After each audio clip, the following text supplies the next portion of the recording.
Заключительный эпизод пятого сезона Ривердейла вышел 6 октября. Уже 8 нам показали тизер к шестому сезону, который я постарался разобрать, что не так уж и просто, учитывая, что в тизере почти ничего не показали. Поэтому это скорее мои теории, приправленные фактами, которые кто-то мог не знать. А разве не все разборы такие? Ривердейл. Итак, первое, что нам показывают после объявления даты выхода первого эпизода, это почтовый ящик или холодильник. Сложно понять, но нам это особо не интересно. Куда больше внимания привлекает наклейка, которая выглядит почти так же, как и новая табличка, которую Арчи повесил в последней серии пятого сезона. Отличие заключается в том, что в этой версии вместо рекламы закусочной попса мы увидим надпись «Ты никогда не захочешь покинуть». Это, скорее всего, напоминание о том, что в прошлом сезоне Хиром покинул Ривердейл. И не только персонаж, но и актер тоже. Здесь же мы видим наклейку с баром White Worm, или же Белый Змей, в котором часто собираются все персонажи. Это может быть просто случайностью, а может так нам хотят сказать, что в этом сезоне наши герои все же снова станут командой и будут вместе расследовать какое-то дело. Далее мы видим всяческие обряды, проводимые Шерил. Здесь же можно заметить и саму Шерил, и Роуз Блоссом. Something bad is happening in Rivervale. Тони говорит, что в Ривердейле происходит что-то плохое. И это точно дела рук Шерил, ее ведьминских обрядов. Ведь нам точно известно, что нас ждет кроссовер с леденящими душу приключениями Сабрины, которая появится в 4 эпизоде. What if we're cursed? Табита спрашивает, что если мы прокляты? И скорее всего это так. Как мы помним, в последней серии 5 сезона Шерил произнесла заклинание, которым и могла проклянуть весь город. Мое предположение, что она попытается это исправить. Bad. На протяжении промо нам показывают некие куклы. Сначала они находятся на какой-то поляне, после их держат последователи Шерил. Скорее всего, куклы как-то связаны с душой человека. Здесь мы видим собрание Шерил, куда пришло много известных нам персонажей. Здесь дядя Арчи и Элис. Кстати, обратите внимание, что они стоят вместе. В прошлом сезоне нам намекали на их пару. Также здесь Клык, Тони, Вероника, Шериф Келлер, Попс, Табита и Джакхед. Все, кроме Вероники, держат куклы. Как я уже говорил, скорее всего, куклы имеют связь с душой, с помощью этого и будет снято проклятие. Вероника же вряд ли проклята, ведь ее семья поселилась в Ривердейле гораздо позже, чем впервые было произнесено заклинание. Если обратить внимание на шерифа Келлера, то у него куклы мы тоже не увидим. Однако мы также не видим его рук, но маловероятно, что он стал бы их опускать, ведь каждый, у кого есть куклы, сейчас держит руки поднятыми, поэтому, скорее всего, на Келлеров проклятие тоже не распространилось. Теперь о появлении Сабрины. Все, что я предположил выше, должно произойти до 4 серии. Шерил удачно снимет проклятие, после чего поверит в свои силы и захочет сделать то, о чем давно мечтала – увидеться с братом. А для этого его нужно воскресить, что и попытается сделать Шерил. Я так и не посмотрел 4 сезон Сабрины, поэтому, как и многие прочитавшие новости, наткнулся на спойлер к финалу. Если вы не хотите тоже его услышать, то перемотайте.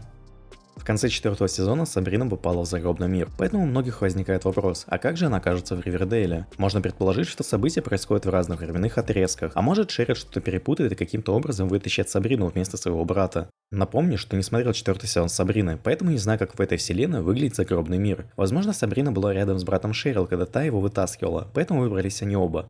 Но как бы там ни было, мы знаем, что такие заклинания, как возвращение к жизни, очень опасны, поэтому на город может обрушиться реальная опасность, с которой поможет справиться Сабрина. Немного отдохнем от таких теорий и перейдем к Веронике. Она встречается с Реджи и купается в деньгах. Я уже упомянул, что Хиром действительно покинул Ривердейл, поэтому кто-то должен занять его место. Это вполне может быть Вероника. Но подождите-ка, вы заметили, как сменился образ Джакхеда? Здесь мы видим, как он, недовольный каким-то фактом, кидает газету, или скорее пытается кого-то ей ударить. В этот момент на него кричит Табита. Как мы помним, Джакхед начал вести газету в Ривердейле, которая должна печатать только правду. Видимо, что-то пошло не так, после чего Джакхед сильно изменился. На этот счет у меня есть две теории. Первая теория связана с Волда. Именно он предложил Джакхеду вести газету, однако он говорил только о школьной газете, поэтому мог все испортить. Вторая теория связана с Вероникой. Она с Реджи открыла казино, несмотря на то, что этот вопрос не был обговорен на собрании совета города. Джакхед мог выпустить статью в газете, которая это раскритиковала, но отдав ее в печать, на следующий день обнаружить, что ее нет, или она исправлена. Это значило бы, что и его сотрудников подкупили, в Ривердейле не осталось честной прессы, а значит нужно действовать методами тех, с кем ты сражаешься. И после этого Джакхед станет злодеем. Но как всегда это будет план в его стиле, то есть он сделает это только, чтобы свергнуть Веронику. Здесь он стоит в пожарном депо, произнося фразу «захватывающе, не так ли?».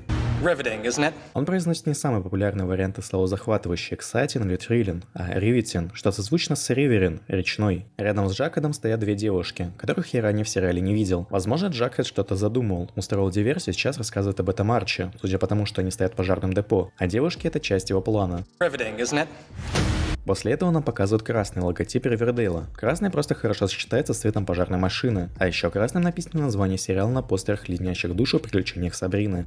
Табличка на въезде в город остается той же, что мы увидели в этом тизере, а не той, которую мы увидели в последнем эпизоде 5-го сезона. После надписи Ривердейла меняется с красного на привычный всем синий. И вот что мало кто мог заметить, нам показывают большую букву В, которая также означает 5 в римских цифрах. После этого Ривердейл меняется на Ривервейл. Кстати, на той наклейке, что я показывал в самом начале, сразу же было написано Ривервейл. На табличке сзади тоже. Дейл и Вейл означают одно и то же – долина, но созвучное Вейл означает завеса. Скорее всего, речь идет об завесе между живым и мертвым. Это снова говорит нам об опасностях, ждущих героев в 6-м сезоне. Последний вопрос. А может ли продолжаться Ривердейл после всего случившегося? Колдовства Шерил и вмешательства Сабрины? Думаю, нам не зря сказали, что это 5 серий событий. Смена названия на Ривервейл тоже может означать, что произошедшее на основной сериал не повлияет, или повлияет не сильно. Мое предположение, что после 5 серий всем героям сотрут память и они забудут все, что связано с магией.